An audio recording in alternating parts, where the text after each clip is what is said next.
এখন এই গণতান্ত্রিক রূপান্তর ঘটার ক্ষেত্রে পদ্ধতিগত জায়গাগুলো কি হবে, কি ধরনের বিষয়ে করলে গণতান্ত্রিক রূপান্তরটা সত্যিকার অর্থে ঘটবে, এই বিষয়ে আমাদের আলাপ আলোচনা শুরু হয়। কিন্তু যথার্থ গুরুত্বের সাথে এই আলোচনাগুলোর দিকে আসলে সবাই মনোযোগ দিয়েছেন, কিংবা বিশেষভাবে যারা একটা সরকার পরিচালনার দায়িত্বে আছেন তারা যে খুব গুরুত্বের সাথে এই প্রশ্নগুলোকে বিবেচনা করেছেন, সেটা আজকের বাস্তবতায় আমরা অনেক ক্ষেত্রে সেটা আর মনে করতে পারছি না। আমাদের এইটা আমরা শুরু থেকে একটা কথা বলেছিলাম, এই জাগতিক জীবনের সভরেন কে সার্বভৌম? একটা গণতান্ত্রিক সমাজে ব্যক্তি অর্থাৎ জনগণ, যখন ব্যক্তির সার্বভৌমত্ব আমরা স্বীকার করি, ব্যক্তি সমষ্টি তৈরি করে, জনগণের সার্বভৌমত্ব স্বীকার করা।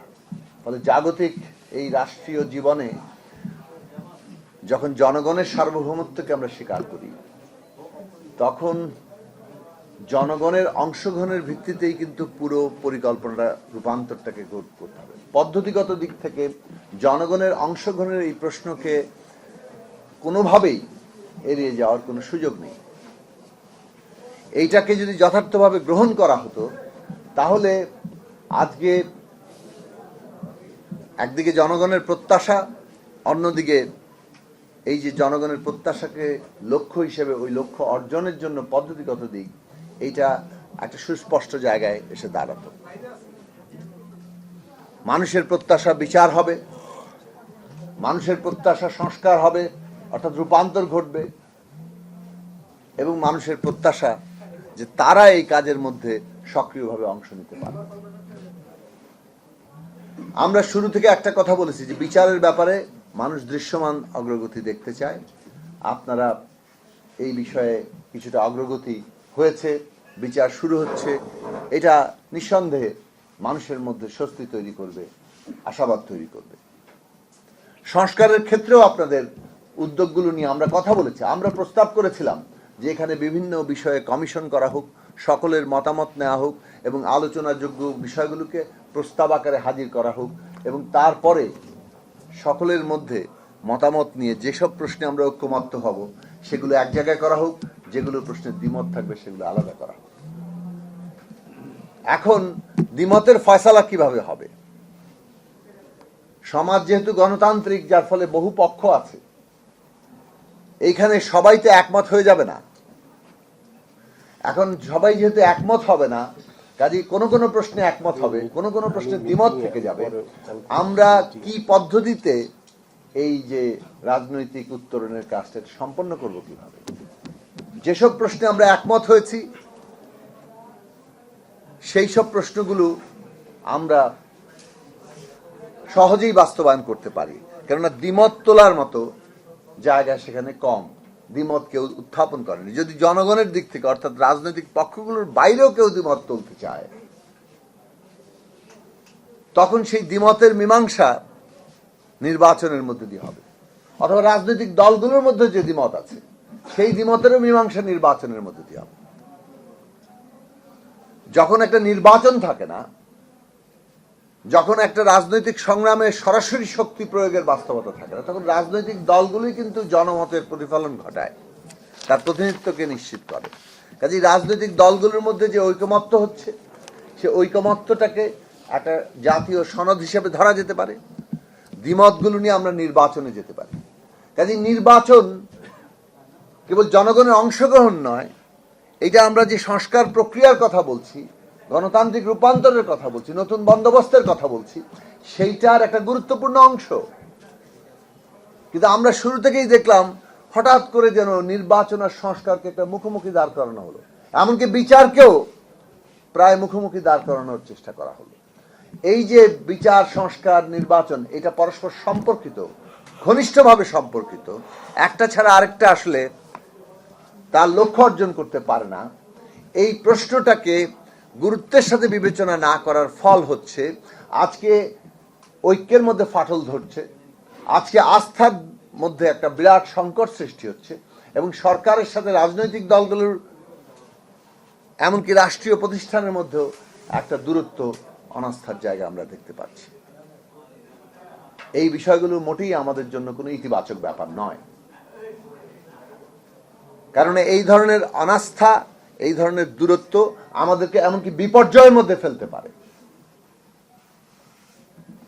রাজনীতিতে অনেকগুলো কথা চলে এসছে। নির্বাচন কি আদৌ ঘোষিত সময়ের মধ্যে হবে, অর্থাৎ এই ডিসেম্বর থেকে জুনের মধ্যে? সরকার কি প্রলম্বিত হবে? অনিশ্চয়তা কিভাবে চলতে থাকবে? এই প্রশ্নগুলো এসেছে। এই প্রশ্নগুলো যখন এসেছে এবং এইটা পুরো রাজনৈতিক পরিস্থিতি, এমনকি অর্থনৈতিক পরিস্থিতিকে ক্ষতিগ্রস্ত করছে, তখন সরকারের একটা দায়িত্বের মধ্যে পড়ে দেশের স্বার্থকে সবার আগে আনা। এবং দেশের স্বার্থকে সবার আগে আনতে গেলে এই বিষয়ের সুনির্দিষ্ট রোডম্যাপ, কোনো ধরনের অনাস্থা, কোনো ধরনের দূরত্ব যাতে না থাকে সেই ব্যবস্থা করা। এবং সেই কারণে আমরা বলছি এবং আমরা জানি এটাই একমাত্র সমাধান, যে বিচার, সংস্কার এবং নির্বাচনের সুনির্দিষ্ট রোডম্যাপ করেন। আপনারা প্রাথমিক ডেডলাইন বলেছেন ডিসেম্বর থেকে জুন। তো ডিসেম্বর কথাটা কে বলেছে প্রথম? মাননীয় প্রধান উপদেষ্টা প্রফেসর ডক্টর মোহাম্মদ ইউনূস। তিনি কিন্তু ডিসেম্বর বিষয়টাকে সামনে এনেছেন। এখন এটা তো খুব স্বাভাবিক যে রাজনৈতিক দলগুলো তারা নির্বাচন চাইবে। এর মধ্যে অস্বাভাবিকতার কিছু নেই। নির্বাচন চাওয়া কোনো অপরাধ নাকি? এবং নির্বাচন যখন আপনি যদি সত্যিকার অর্থে জনগণের সার্বভৌমত্ব স্বীকার করেন এবং মনে করেন যে এই পুরো সংস্কার প্রক্রিয়ার মধ্যে জনগণের সম্পৃক্ততা অত্যন্ত জরুরি, তাহলে নির্বাচনটাকে আপনি তো পুরো সংস্কারের গুরুত্বপূর্ণ অংশ হিসাবে দেখবেন। এটাকে বিরোধাত্মক জায়গায় দেখার দৃষ্টিতে হচ্ছে জনগণ বিরোধী একটা অবস্থান নেওয়া। কাজে নির্বাচন চাওয়াকে একটা অপরাধ হিসাবে দেখার কিছু নেই। খোদ প্রধান উপদেষ্টা বললেন ডিসেম্বর থেকে জুনের মধ্যে নির্বাচন হবে। ফলে রাজনৈতিক দলগুলো যদি ডিসেম্বরে নির্বাচন চায়, এটার মধ্যে কোনো অপরাধের কিছু নেই। এবং তারা ডিসেম্বরের মধ্যেই নির্বাচন চাইবে, সবার আগে যে সময়টা, সেই সময়টাতে চাইবে। যদি ডিসেম্বরে আয়োজন করা না যায়, কেন যাচ্ছে না সেই ব্যাখ্যাটা সরকার দেবে।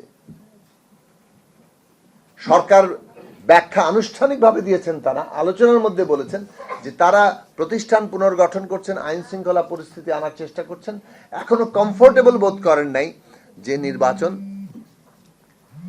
ডিসেম্বরেই আয়োজন করতে পারবেন। তাহলে আলোচনা করেন।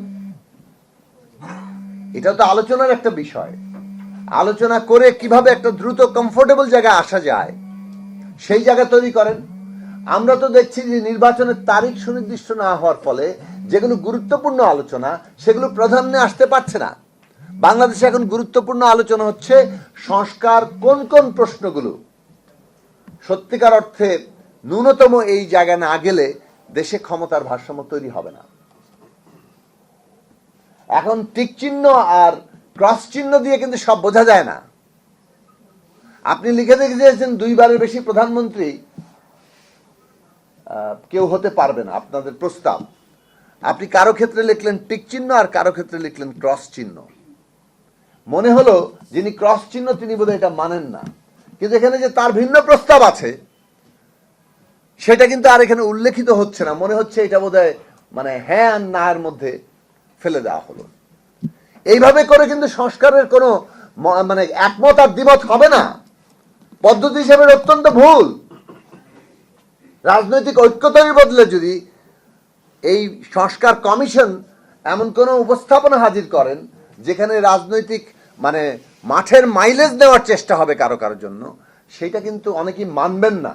ফলে আপনারা নিজেরাই পরোক্ষভাবে বিরোধ উস্কে দেওয়ার জায়গাতে ভূমিকা রাখবেন। এই জায়গাগুলো পরিহার করা দরকার।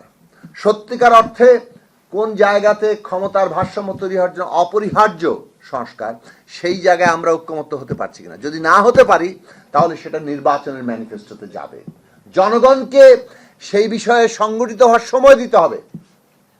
আমরা যারা মনে করি প্রধানমন্ত্রী 2 মেয়াদই হওয়া দরকার, সেটা যদি শেষ পর্যন্ত ঐকমত্য না হয়, যারা বলছেন 3 মেয়াদে, যেমন বিএনপির প্রস্তাব হচ্ছে তারা 3 মেয়াদ পর্যন্ত চান, মাঝখানে একটা বিরতি সহ। এটা কেবল ক্রস চিহ্ন দিয়ে বোঝা যায়। যারা 2 মেয়াদ চাচ্ছেন আর যারা বলছেন 3 মেয়াদ একটা ক্রস গ্যাপ সহ, সেটা কি কেবল ক্রস চিহ্ন নাকি এটা ভিন্ন প্রস্তাব? এখানে যদি শেষ পর্যন্ত ঐকমত্য না হয় তাহলে মীমাংসা কি? মীমাংসা হচ্ছে জনগণের কাছে যাওয়া, জনগণের কাছে যাওয়া, জনমত সংগঠিত করার এই যে কাজটি, সেটা আমরা করতে পারছি না, কারণ নির্বাচনই কবে হবে আর সংস্কারের এই জায়গায় কোন জায়গায় বিরোধ এবং ঐক্য, সেটা তো এখনো পর্যন্ত ফয়সালা হয়নি। আপনারা 15 জুলাই পর্যন্ত সময় নিয়েছেন, ভালো কথা। 15 জুলাইয়ের মধ্যে এই বিষয়ে কতটুকু ঐকমত্য হলো, কোন কোন বিষয়ে দ্বিমত আছে, কারণ এগুলো অনেকগুলো এখনো নেগোসিয়েশনের বিষয়, এখানে অনেকগুলো বিষয় আলোচনার বিষয়।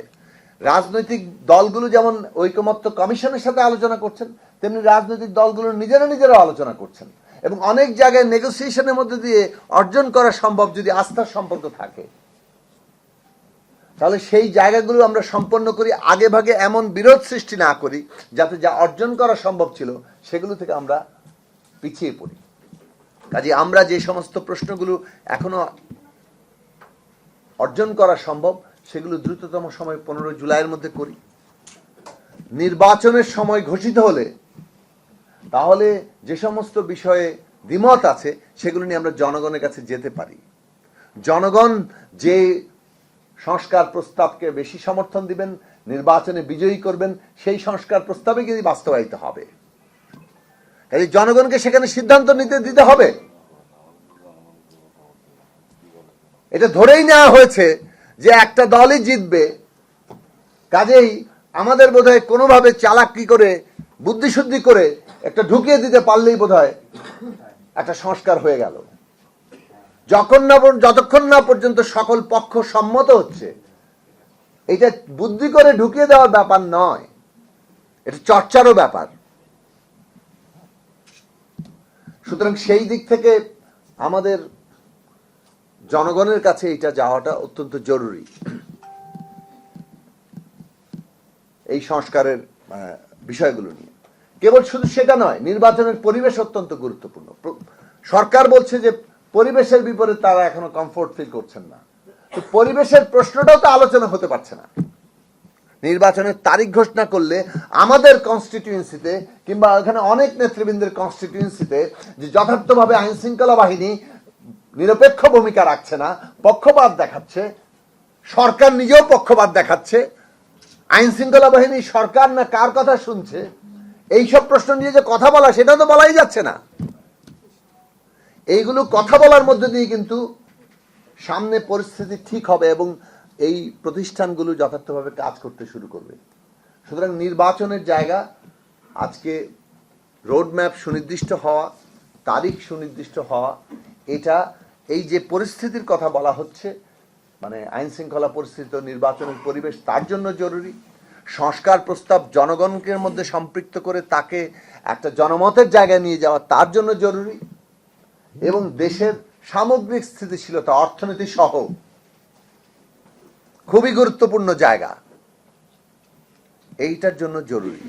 এই কাজটা আপনারা কেন করছেন না সেটা বোধগম্য এখন পর্যন্ত হয়নি, এবং এই বোধগম্য না হওয়ার মধ্যেই কিন্তু দূরত্ব এবং অনাস্থার জায়গা। সুতরাং সরকারের কর্তব্য দূরত্ব এবং অনাস্থাকে জিয়ে রাখা নয়, বরং দ্রুত এই দূরত্ব এবং অনাস্থাকে কমিয়ে নিয়ে আসা এবং একটা সুস্পষ্ট জায়গায় দাঁড়ানো। বাংলাদেশে আরেকটা গুরুত্বপূর্ণ সমস্যা তৈরি হচ্ছে। বাংলাদেশের নিজেদের প্রয়োজনে আমাদের বিচার, সংস্কার, নির্বাচন দরকার, কিন্তু ভারতের কোন মিডিয়া কিংবা কোন রাজনৈতিক ব্যক্তি বাংলাদেশে নির্বাচন চাইলো আর এইখানে নির্বাচনের দাবি করা ভারতের ইচ্ছা অনুযায়ী হচ্ছে বলে অনেকে মনে করা, এই ধরনের প্রচার করা অত্যন্ত বিপজ্জনক, অত্যন্ত বিপজ্জনক। আমরা ভারতীয় সহায়তায় বলবো, তাদের পৃষ্ঠপোষকতায়, তাদের এমনকি আধিপত্যের মধ্য দিয়ে শেখ হাসিনা সরকার এইখানে জনগণের ভোটের অধিকার কেড়ে নিয়ে একটা যে স্টিম রোলার ফ্যাসিস্ট শাসন চালিয়েছে, তার বিরুদ্ধে একটা ঐক্য গড়ে উঠেছে দেশে, এবং সেই ঐক্য দেশে একটা গণতান্ত্রিক রাষ্ট্র নির্মাণের কাজ করবে, যেখানে বিচার, সংস্কার, নির্বাচন তার গুরুত্বপূর্ণ অংশ। সেখানে নির্বাচন ভারতীয় এজেন্ডা, এই কথা বলে দিয়ে জনগণের ঐক্যে ফাটল ধরানো ভারতের পারপাসকে সার্ভ করবে। ভারতের আধিপত্য কিংবা তার যে সহযোগী আওয়ামী লীগ ফ্যাসিস্ট যে নেতৃত্ব, যারা স্টিম রোলার চালিয়েছে তাদেরকে পুনর্বাসন করার ক্ষেত্রে সহায়তা করবে। আমরা পরিষ্কার করে বলি, আমাদের রাজনৈতিক প্রচারণা যেন এই সীমিত স্বার্থ, সংকীর্ণ স্বার্থ অথবা এই মায়োপিক ক্ষীণ দৃষ্টির মধ্যে আটকে না যায়। একটু দূর থেকে দেখেন এবং বাংলাদেশের জনগণের স্বার্থ, দেশের স্বার্থকে সর্বাগ্রে রাখেন। সেইটা আজকের দিনে গণতান্ত্রিক উত্তরণের জন্য জরুরি। গণতান্ত্রিক উত্তরণ অত্যন্ত, মানে আমরা সর্বাপেক্ষা কিংবা সবচেয়ে বেশিটা অর্জনও করতে পারি, আবার আমাদের ভুলের কারণে কিন্তু বিপর্যয়ের মুখোমুখি হতে পারি। এই দুয়ের কোনটা করব সেটা নির্ভর করছে। যেমন অন্তর্বর্তী সরকার, তাদের দায়িত্ব অনেক বেশি, তাদেরকে উদ্যোগ নিতে হবে, তেমনি রাজনৈতিক দল, দেশের রাষ্ট্রের প্রতিষ্ঠানগুলো সকলকেই কিন্তু তাদের নিজ নিজ অবস্থান থেকে একটা দায়িত্বশীল ভূমিকার জায়গায় থাকতে হবে। সেইটাই আজকের বাংলাদেশের মানুষের কাম্য। আমরা সেই কাজ করতে পারবো এবং আমরা মনে করি অন্তর্বর্তী সরকার প্রধান প্রফেসর ডক্টর মোহাম্মদ ইউনূস, তিনি তার যে অভিজ্ঞতা এবং তার যে ধৈর্য এবং তার যে নেতৃত্ব, সবটা দিয়ে এই পুরো প্রক্রিয়াকে একটা গণতান্ত্রিক এবং সফল পরিণতির দিকে নিয়ে যেতে সক্ষম হবেন, সকল পক্ষকে আস্থায় নিয়ে আসতে সক্ষম হবেন। সেই কাজে আমরা সর্বদা সহযোগিতা করতে প্রস্তুত আছি এবং সেটার কারণেই আমরা আলোচনায় বসি, আমরা যাই। কিন্তু এই বিষয়ে সরকারের যদি পক্ষপাত দেখা যায় তাহলে অনাস্থা আরো বৃদ্ধি পাবে। সুতরাং সেই সব বিষয়ে সরকারকে সচেতন হতে হবে। আপাতত এই কথা বলে আজকে আমরা এখানে আমাদের আলোচনা শেষ করছি।